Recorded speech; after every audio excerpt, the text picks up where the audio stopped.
আয়না ঘর থেকে আমরা অনেককে বেরোতে দেখছি। আপনাদের সময় একটা হাওয়া ভবন ছিল, মনে আছে নিশ্চয়ই আপনার। আবারও কি হাওয়া ভবন চালু করার প্ল্যান করছেন আপনারা? আল্লাহর কাছে অশেষ শুকরিয়া যে 17 বছর নানান চক্রান্তের পরেও এখন পর্যন্ত কেউ বলতে পারেনি হাওয়া ভবন থেকে মানে 12, 14, 15 বছর 10 ফুট বাই 12 ফুট ঘরে কাউকে আটকে রাখা হয়েছে।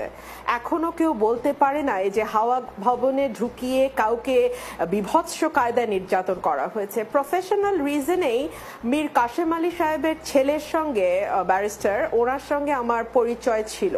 যেই ছেলেটাকে আমি দেখেছিলাম আজ থেকে 10-12 বছর আগে, আরমানের কথা আমি বলছি, আর যেই ছেলেটার ছবি আমি গতকালকে টেলিভিশনগুলোতে দেখলাম, আমি একজন মানে কি বলবো, ওনাকে তো জাস্ট দেখেছি আমি 10-12 বছর আগে, আর এখন দেখলাম, মানে আমি নিজেই শকড হয়ে গেছি। কি দেখেছি ছেলেটাকে, কি এখন দেখছি। আল্লাহর অশেষ রহমত যে 17 বছর নানান শয়তানির পরেও এইসব অ্যালিগেশন অন্তত হাওয়া ভবনের নামে আসে নাই।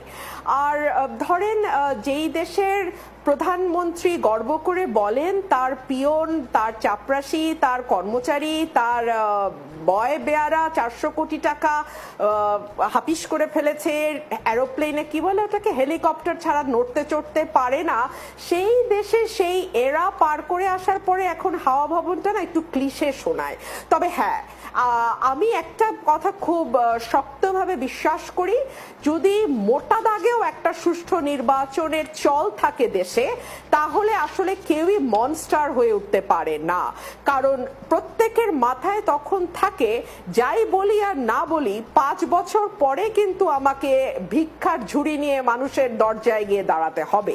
সুতরাং এই 5 বছর আমি কি করলাম তার একটা ফিরিস্তি মানুষের সামনে থাকবে, এবং সেটার উপর নির্ভর করবে মানুষ আমাকে একটি ভোট ভিক্ষা দেবে কি দেবে না।